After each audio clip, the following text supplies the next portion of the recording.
What's up, y'all? So we got a chest day on deck. So, had the doors up. The weather's been kind of decent, so they've been had the doors up in the gym recently.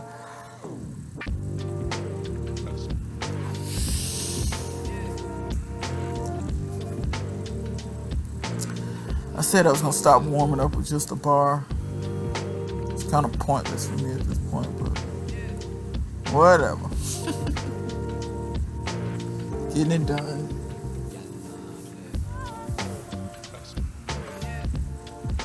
I hope y'all can't hear them frogs in the background.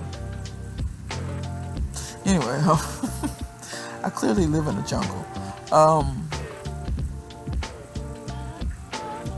So yeah, here lately my chest days have been a lot more intense. All of my workouts have been a lot more intense. I don't know, I've kicked it in another gear. As far as how much I push myself. There are a lot of times when I kind of drag, or I just rest too long, or too long for my liking. So here lately I've been taking shorter rest breaks, and really trying to be consistent with the length and the rest breaks. Just so that I tax the muscle just a little bit more.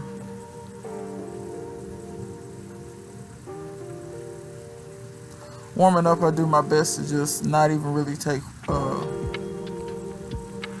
any breaks.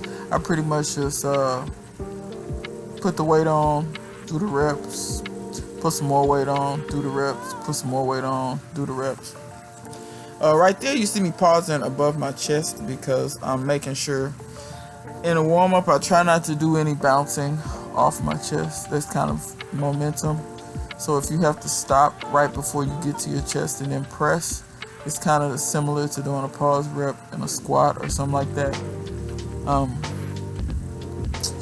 You keep the muscles engaged and you're not able to use really any momentum either. And I found my strength has gone up doing it too.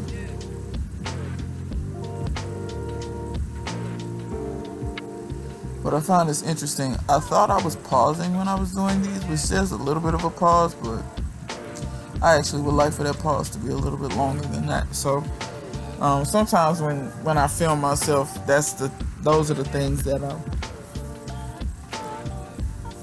I notice. You think you're doing something, but then when you watch the tape back, you're actually not doing exactly what you thought you were doing.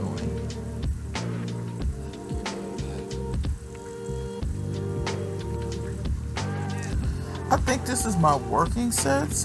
This is 125, 150, 115. Lies, because that's 135 all day long. Those are plates on each side. And then I just added, I think there's 5 pounds on each side. So this is 145 right here. So I guess I'm still working up to a top weight. And really focusing on my bench, I've been able to improve my bench. I don't know if y'all remember back when I used to fail pretty consistently at 135. And this is more than 135. This is 145. So here I back down to 115 for my working sets.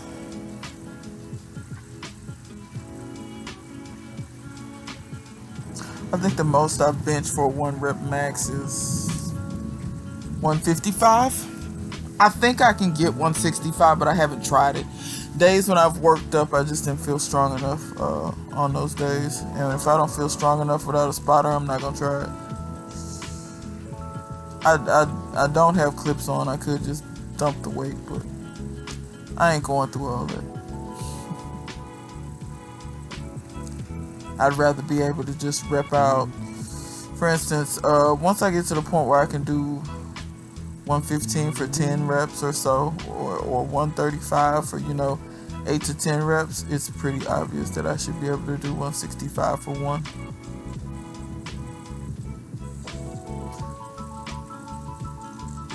And then some of these sets, I had a certain goal in mind, but I might couldn't get the reps straight, so I would just rest for a second and then go back and get the rest of the reps in. That's why you see me just doing 2 right there. I think I was trying to get 5, so I kind of was trying to do a 5 by 5, but I was getting fatigued and I couldn't do 5 reps straight.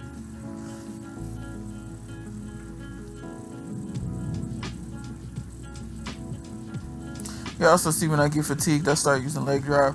I don't use leg drive very often. I try to just be strong enough to lift the weight. That's probably why I fail a lot of stuff too. I think sometimes people, I'm not saying leg drive is a bad thing, I'm just saying I tend to actually just try to lift the weight with my chest. But like I said, once I get fatigued, I have to use leg drive because the weight's not going to go up any other way.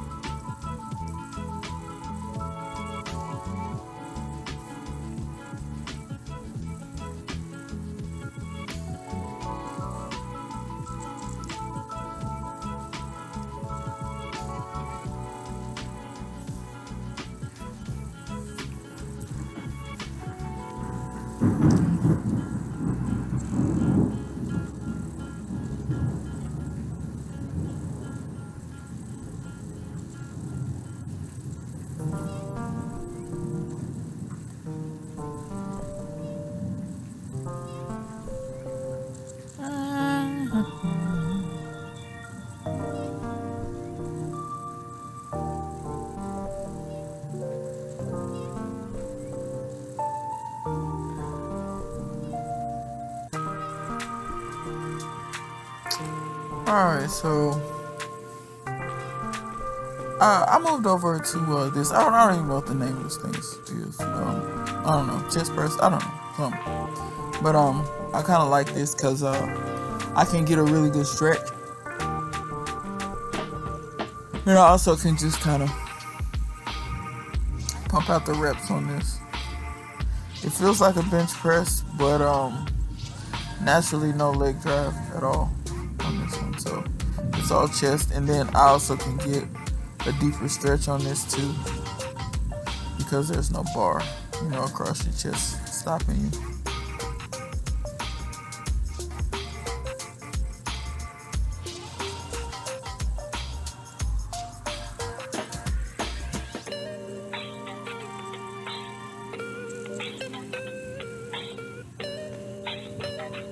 I can't remember what weight this was. It was maybe on this machine I can do a little bit more weight than my actual bench press. It might have been 120. I think that's what weight I was lifting on this. The first set probably was 100 or 110 or so. But ever since they added this machine to the gym, it's actually helped me. It helped my bench quite a bit.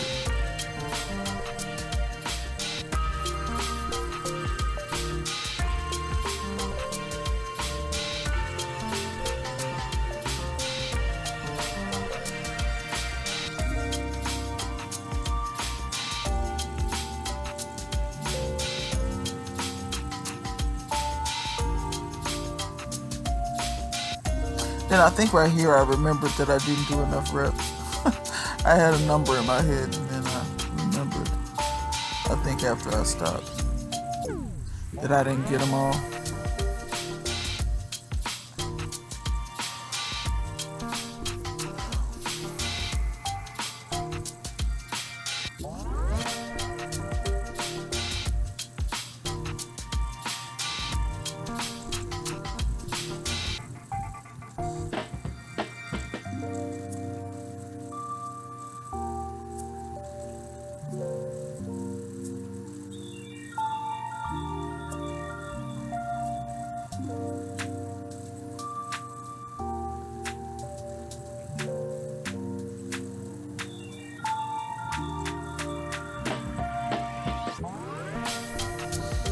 So this chest workout just ended up being, well, it may not be too movement.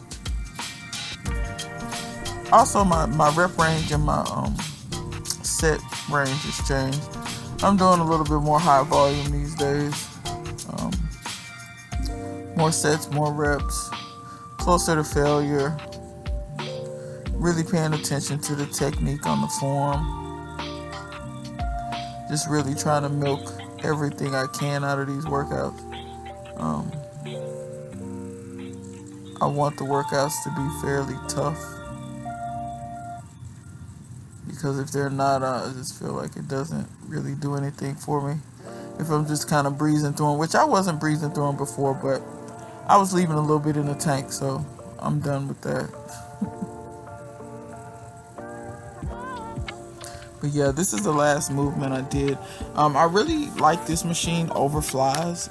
This is kind of an old school machine. And I see why the guys back in the day liked this one. I do dumbbell flies, but honestly, I like this machine a lot better. It's a lot smoother, and it's a lot more constant tension throughout the whole movement. It also helps you stretch. The dumbbells, you can stretch with the dumbbells as well, but this one helps you stretch really well. But yeah, thanks for watching, and until next time, see you guys later.